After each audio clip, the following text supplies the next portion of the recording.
And now for the third speaker, and then what'll happen is we'll have Luana come up and moderate some questions. So please be writing your questions down for each of the speakers. It's my pleasure now to introduce Scott Kalb, Chairman of the Sovereign Investor Institute, CEO and founder of KTLI Advisors, and fellow and senior advisor Bretton Woods II at New America.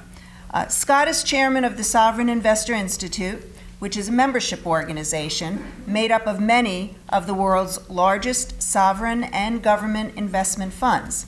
He was recently appointed fellow and senior advisor at New America for Bretton Woods II, an initiative focused on encouraging large, long-term institutions to engage in sustainable investing in line with the UN Sustainable Development Goals. Scott is deeply experienced in this area, as you can see from his bio in your kits.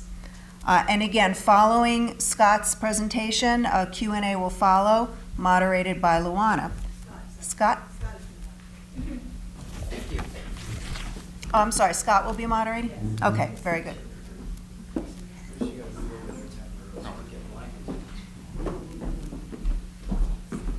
Hello, everybody. I know I'm the last presentation here before we're going to all head out. You must all be a little hungry, and you've been listening very nicely, so I'll try to keep it brief. I'm here representing sort of the institutional investment world, and in particular, I'm representing asset allocators. This is a very important distinction. It's not usually made in the capital markets, but it's really worthwhile thinking about.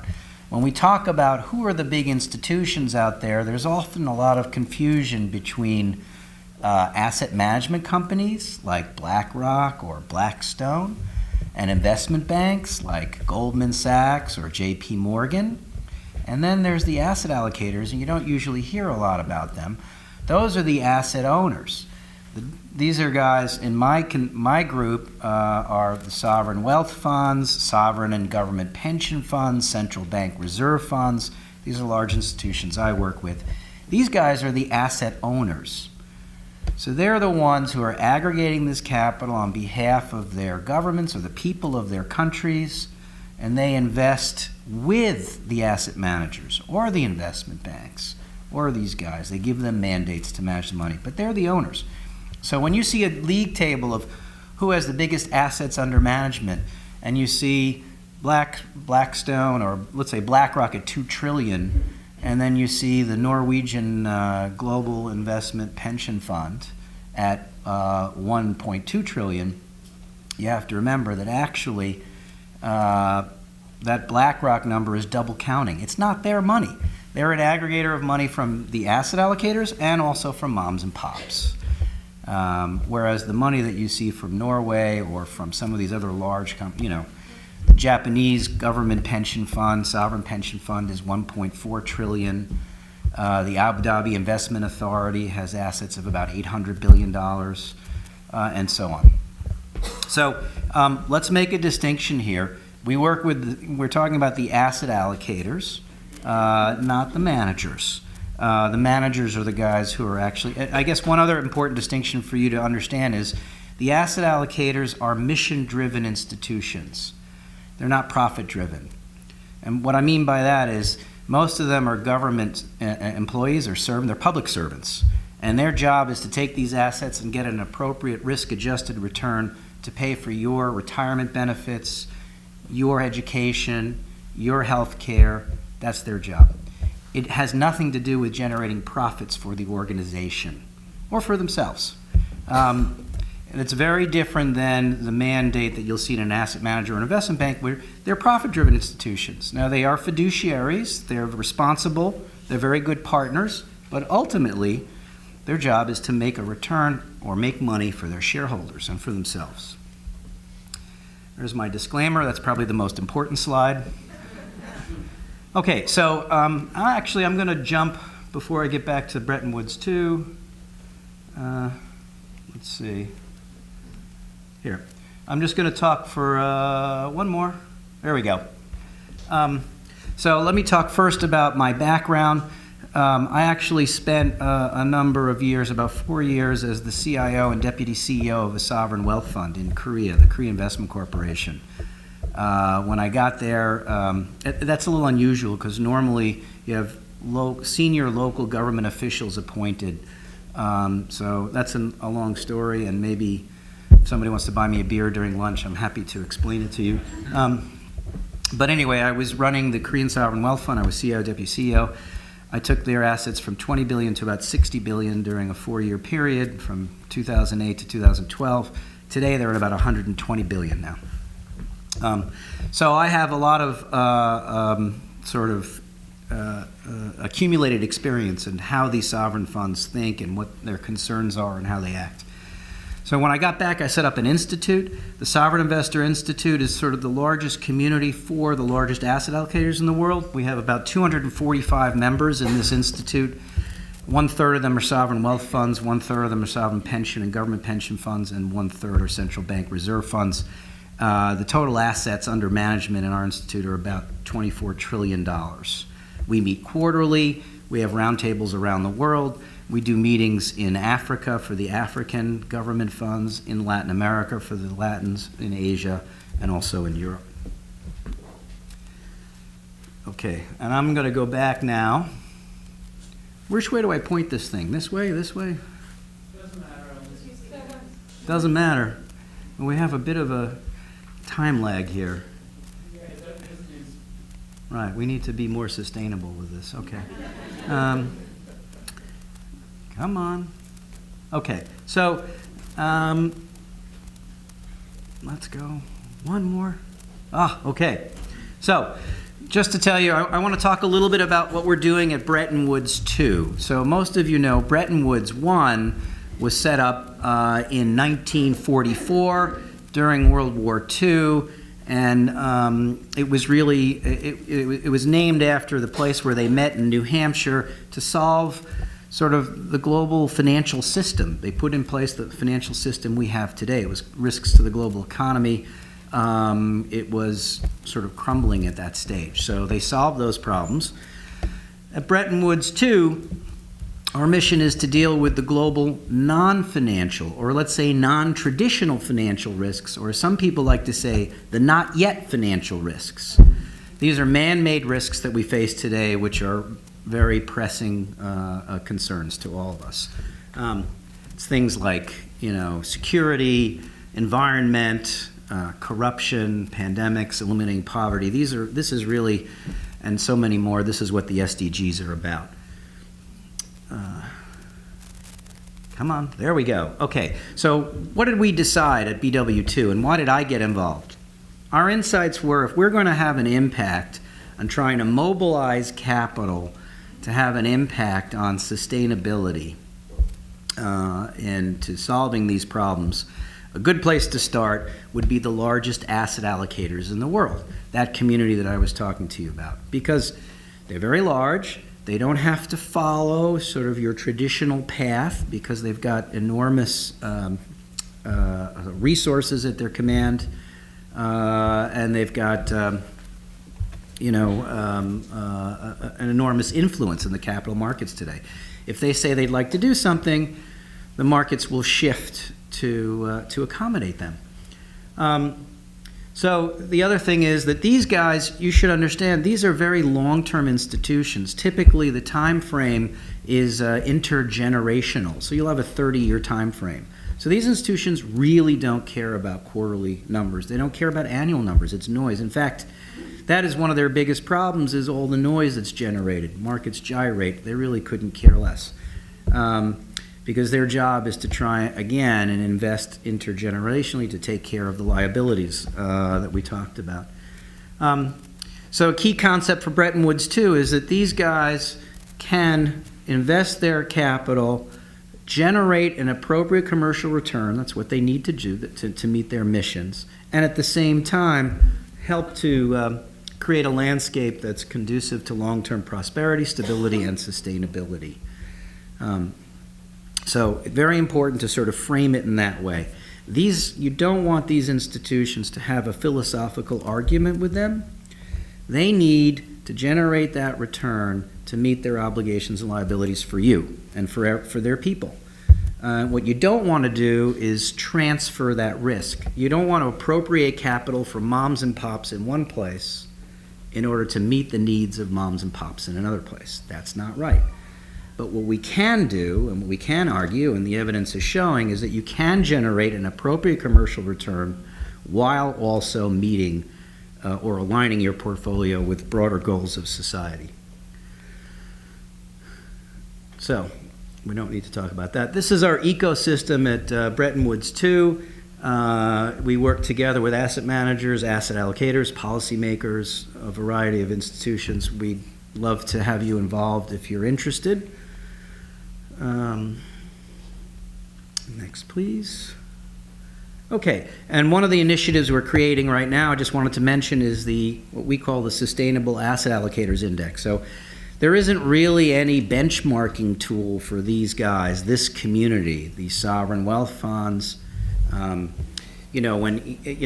colleagues gave some great presentations before. When you did the E&Y presentation, and you said it was a survey of 310 institutions, but how many of those were asset allocators, and how many of them were asset managers, how many were companies? So we have it's very valuable information, but what we don't have is a specific index for the asset allocators that relates to their mission, something that measures what they do, but also gives them a benchmark and a guide. So we're creating one. We hope to launch it next month.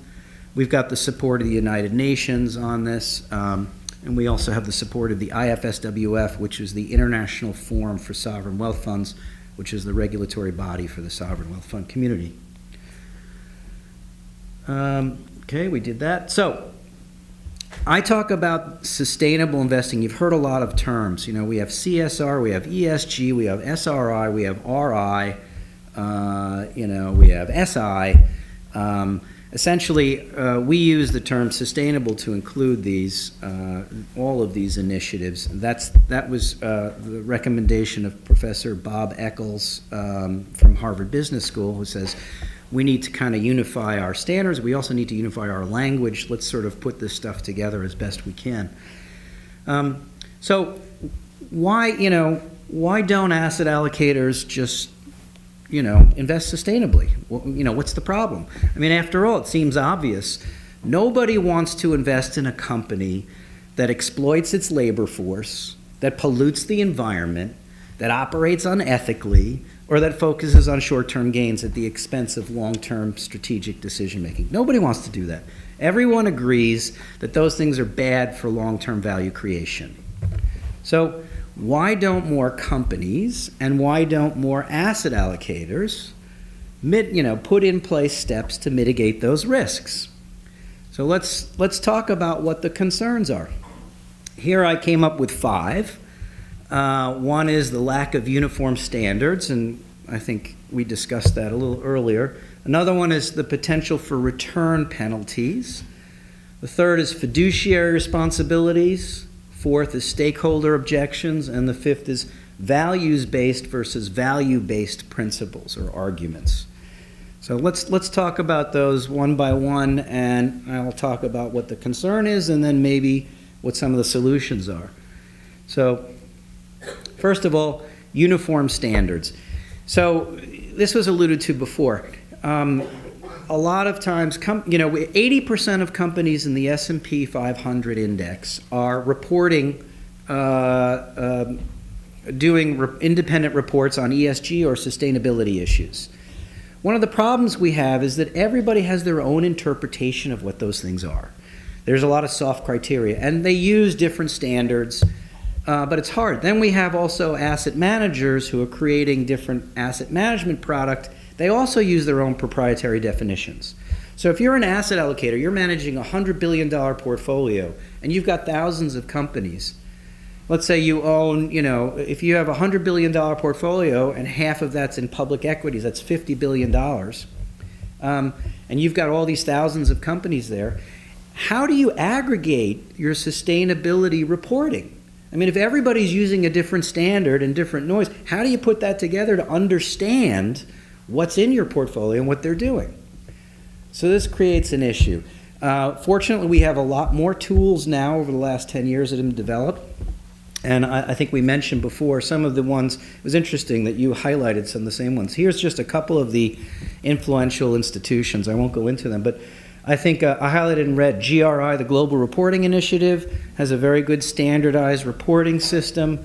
SASB, which is the Sustainability Accounting Standards Board, which has come up with a heat map of ESG or sustainability issues that are relevant by industry. It's also very useful. And then, of course, the United Nations Principles for Responsible Investing, which have grown dramatically. They also have some different accounting standards. But this still remains a bit of any of these is okay, but it still remains a problem. What we need is a common language so that we can aggregate this data and then understand it better. Return penalties.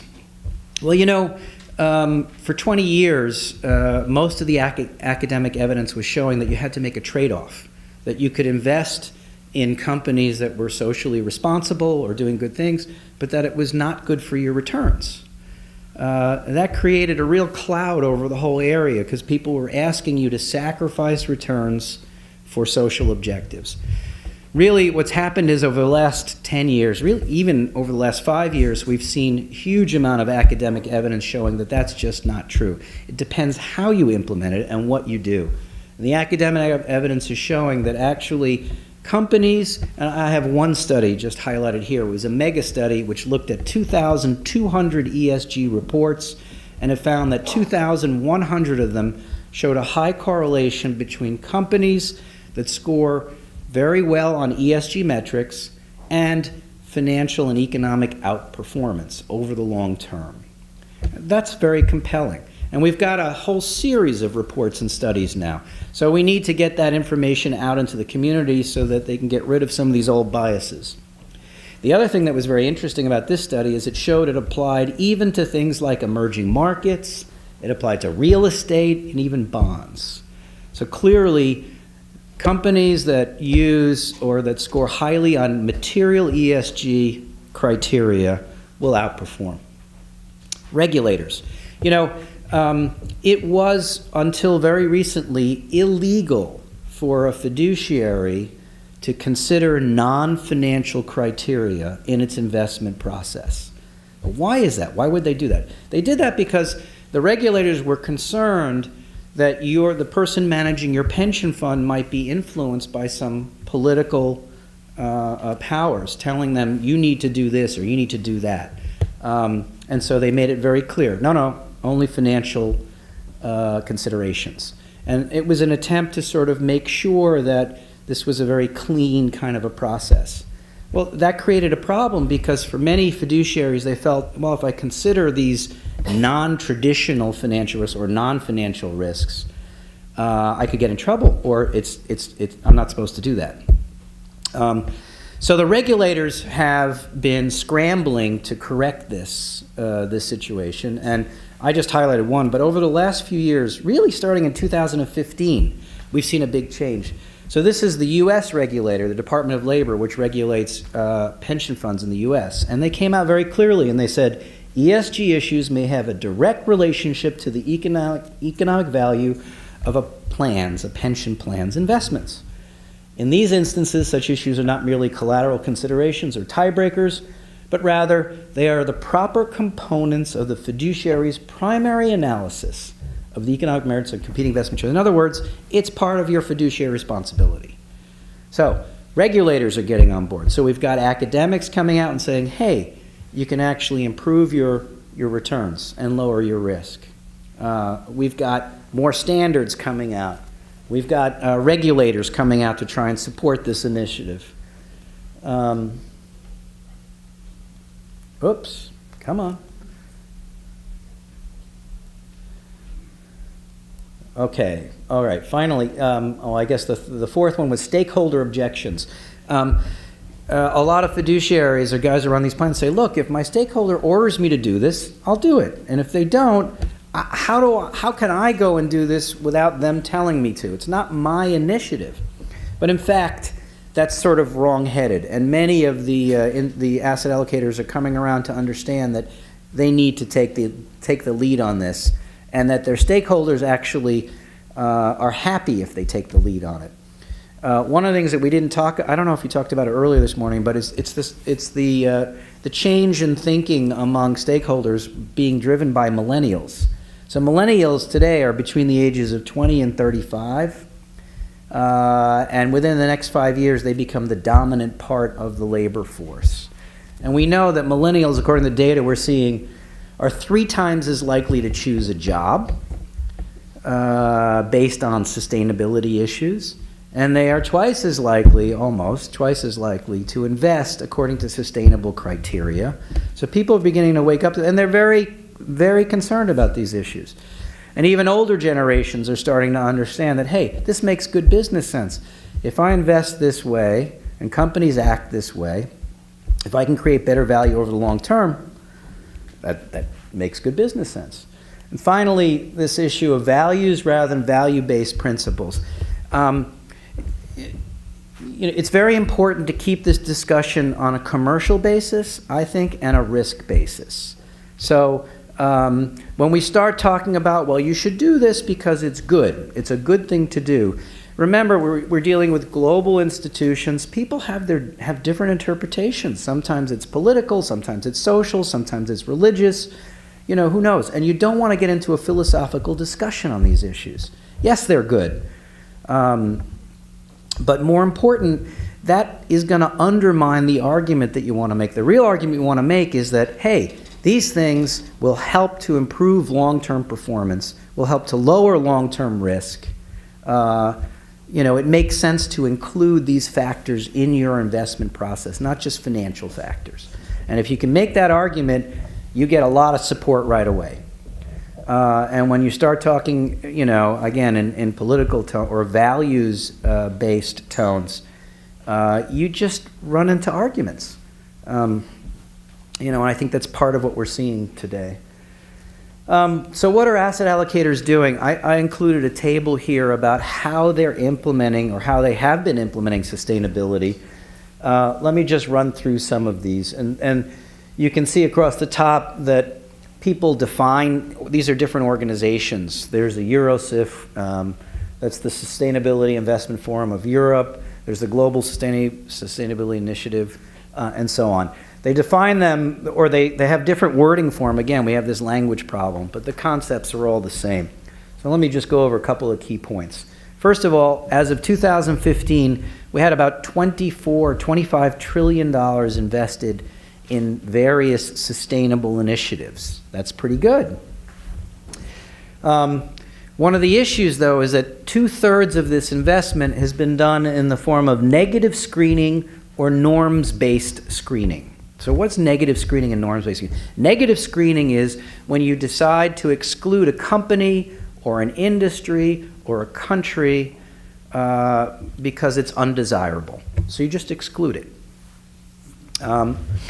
The other one is norms-based screening is when you use a guide, let's say like the United Nations Global Compact, and companies or countries that score poorly, you just eliminate them. These two strategies have been around for decades. The problem with them is that they tend to be values-based rather than value-based. They're very easy to implement, and there's nothing wrong with them. I mean, it can be a good thing. If you make a social decision in your country or in your place or your organization that you don't want to invest in munitions companies or tobacco companies, that's fine. The issue is that there is no real measurable alpha-generating impact on the portfolio from doing that. Because sometimes tobacco companies outperform. Sometimes they underperform the sector. Sometimes if you eliminate a country, it outperforms or underperforms. So it has a strange impact on your performance measurement and your risk measurement. So if you're going to implement those strategies, what you need to do is make a decision and then eliminate it from your benchmark and then carry on. But increasingly, shareholders are looking at that as a passive, almost a negative way. I think one of the most important detriments of these kind of strategies is it removes those actors who are the ones, oh my, time's up already, huh? Okay. It removes those actors who are the principal agents who can have the biggest impact on behavior. So we don't like that. All right, can I run through a couple? All right, so let me just go through. So anyway, the important thing about this is it's not growing. It's the largest part, but it's not growing anymore. People are moving away. They're looking for more, better, active strategies. The fastest growing strategies today are active shareholder engagement, where guys are voting to try and influence the behavior of companies. This is very promising. And also ESG integration, where they include ESG factors as one of the main factors that they look at whenever they do any of their investments overall. Today, these two already from zero now comprise 30%, and my guess is they'll be over 50%. A few other things that people are doing are best-in-class investing, where you use a screening and you say, okay, these companies are the best in terms of low carbon emissions among energy companies, or the best in terms of water in the agricultural sector. So you choose best-in-class. Thematic investing, where you'll invest in a climate fund, let's say. Impact investing, where you want to have an impact on the community. Green bonds I won't go into. I won't go into case studies. Let me just mention something for what asset allocators want from their companies. So first of all, just stop quarterly reporting. Just stop it. I mean, I don't understand. I mean, we don't want it. Maybe hedge funds want it. Maybe some asset managers want it. Or, I understand the reason for transparency. But it incentivizes the wrong behavior. It incentivizes people who are looking to make a quick buck. And we don't want people who are thinking about making $1 today at the expense of making $10 tomorrow. It's just noise. So we do have some companies that have stopped doing that. I would just wish that everybody, as far as our community is, just stop it. Just go to longer term reporting. The second thing is take sustainability seriously. Make it a board level committee and activity, not something that, is not, and many companies are doing that. But we'd like to see more guys doing it because we don't know, even if they publish a report, we don't know how seriously they're taking it. Align your compensation with sustainability issues. That's a sure way to make sure that people will behave the way you want them to. This fourth one, I think, is a really important issue. It's restructuring the IR reporting function. I know a lot of companies, they keep track of their shareholder registries, but they don't really, it's a kind of an IR function. It should be a board level function. They don't spend a lot of time distinguishing who their shareholders are. So when the asset allocators own stock in a company, they usually own it through a custodian. The custodian holds the shares for them. The custodian's name shows up on the registry. So the company thinks, oh, Bank of New York or HSBC is a big shareholder. They're not the share, they're just the custodian. So companies need to spend more time sort of divining who their shareholders are, and what they should be doing is making real initiatives to try and attract and have dialogue with the asset allocators, because they don't sell, they hold for the long term. Those are the people that you want to work with. And a lot of times the asset allocators feel like nobody's coming to me to talk to me, they're talking to the wrong people. Okay, and then I just added an appendix, but we can make that available. So that's it, thanks. We'd like to get some questions.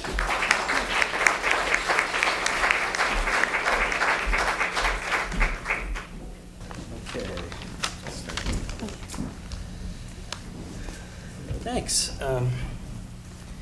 Okay, Chris, this question is for you. What are the key elements you believe will help break down the silos barriers to sustainability? Who are the key stakeholders to achieving success? You're talking internally or externally? That's just what the question says. Take it as you like. I mean, I mentioned I kind of kiddingly call it the sustainability ghetto, right? It's the sustainability officers that they have a responsibility for sustainability, and other people in the company say, oh, that's those guys' job, and that's it. What we're seeing is the companies that are doing this best and where this has to go is that sustainability is integrated into various areas of the company. Innovation, it has to be. It has to be part of the finance function, investor relations, HR. Without that, you are always going to have a small team of sustainability people trying to move the Titanic of the company, right? It's too huge. Sustainability needs to kind of blossom everywhere in the company.